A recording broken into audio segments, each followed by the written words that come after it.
Imagine being humiliated in front of hundreds of people, while your little daughter is waiting for you at home. That was exactly what happened to Daniel Carter, a hard-working single dad who had spent years building a better life for his daughter. But on the day he walked into the most important business meeting of his life, a billionaire publicly treated him like he was worthless. The billionaire thought Daniel was just a poor employee who had no power. He was about to learn that kindness, dignity, and one small decision could be worth more than $1 billion. Before we begin, if you believe that kindness can change someone's life, please like this video, subscribe to Heartline Stories, and comment below with the word kindness. Your support helps us bring more emotional stories like this to you. Daniel Carter woke up at 5:30 every morning. His alarm rang quietly in the small apartment he shared with his 8-year-old daughter, Lily. Daniel worked as a financial analyst for a large technology company in Chicago. He wasn't rich. He didn't drive an expensive car. He wore the same 2 suits to work, carefully washing and pressing them every weekend. But Daniel never complained. His wife had passed away 6 years earlier, and since then, he had raised Lily alone. Every morning, before leaving for work, Daniel prepared her breakfast, packed her lunch, and left a little note beside her plate. That morning, the note said, "Be brave today. Daddy is proud of you." Daniel had no idea that he would need those same words himself. His company was preparing for the biggest deal in its history. A $1 billion partnership with billionaire businessman Richard Blake. Richard Blake was famous for his enormous companies, private jets, luxury homes, and ruthless personality. Everyone in the company knew one thing about him. He didn't like weakness. Daniel had spent 6 months preparing the financial analysis for Richard's company. He had discovered a serious problem in the proposed contract that could potentially cost both companies hundreds of millions of dollars. His manager told him, "Daniel, you need to present this information yourself. You know the numbers better than anyone." Daniel was nervous, but he accepted. When he entered the luxury conference room that morning, he immediately felt out of place. Executives wearing $1,000 watches sat around a massive glass table. Then Richard Blake walked in. He didn't shake Daniel's hand. Instead, he looked at Daniel's inexpensive suit and smiled. "You're the analyst?" "Yes, sir." Richard laughed softly. "I expected someone more impressive." The room became silent. Daniel swallowed his embarrassment. "I understand, sir. But I believe the numbers are more important than the person presenting them." Richard leaned back in his chair. "That's cute." A few executives laughed. Daniel looked down at his papers. He could have argued. He could have walked out. But he remembered Lily's note.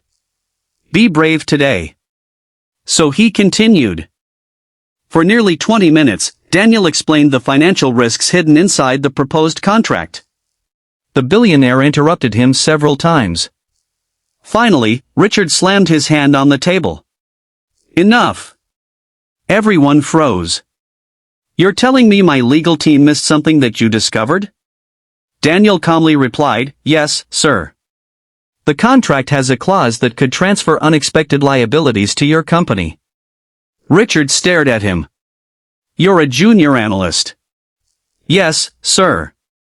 And you're telling me how to protect a $1 billion investment?" Daniel nodded.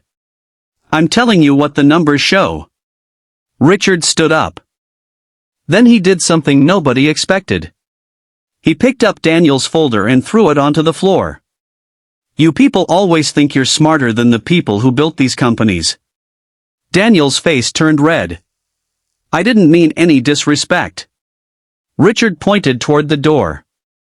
"Maybe you should go back to your little apartment and worry about your little life."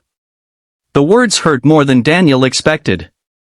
Because Richard had somehow found the exact place where Daniel was vulnerable.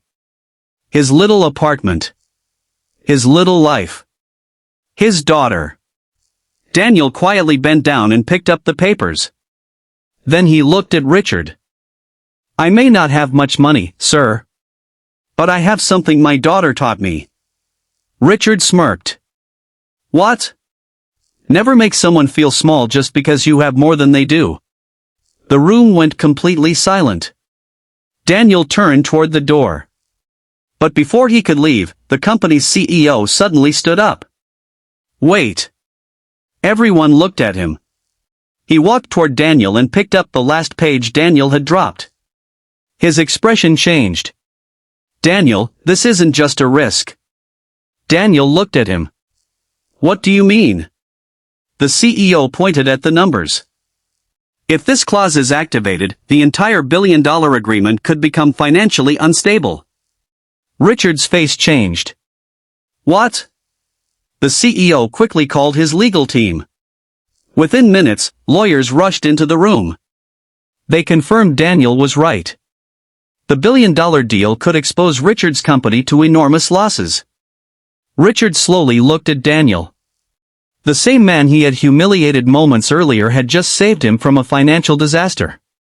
The CEO turned toward Richard. If Daniel hadn't caught this, we could have signed the agreement today. Richard said nothing. The room that had been filled with laughter was now completely silent. Then Daniel surprised everyone. He didn't celebrate. He didn't insult Richard. He simply said, "I'm glad we found it before anyone lost money." Richard looked confused. "You're not angry?" Daniel paused. "Of course I'm hurt. But being hurt doesn't mean I have to hurt someone else." Those words stayed with Richard. Daniel left the building and went home. That evening, Lily ran toward him. "Daddy!" Daniel hugged her tightly. She looked at his face. "Did something bad happen?" Daniel smiled. "A little." "Did you fix it?" Daniel laughed. "I'm trying." Lily hugged him again. "You're brave, Daddy." Daniel closed his eyes.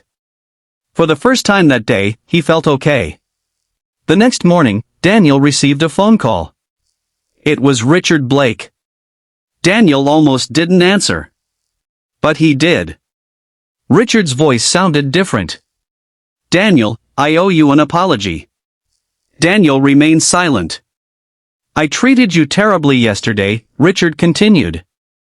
"And you still protected my company when you could have walked away." Daniel said, "I didn't do it for you." Richard asked, "Then why?" Daniel looked at the photograph of Lily sitting on his desk. "Because my daughter is watching the kind of man I'm becoming." There was silence on the phone.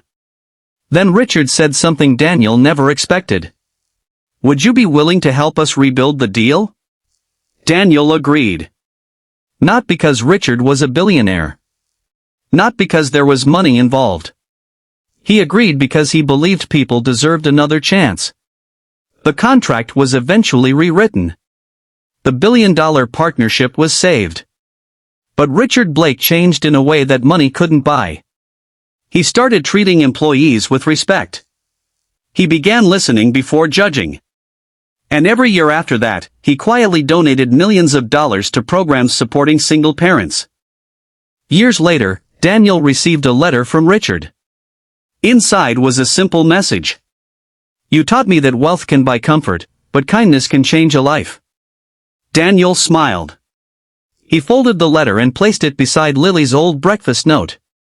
2 small pieces of paper. One from a billionaire. One from his daughter. And both reminded him of the same truth. Your value is not measured by the clothes you wear, the car you drive, or the amount of money in your bank account. Sometimes, the person everyone looks down on is the person who has the most to teach us. Daniel could have responded to humiliation with anger. Instead, he chose kindness. And that choice saved a billion-dollar deal, changed a billionaire's heart, and showed one little girl that her father's greatest strength wasn't his money. It was his character.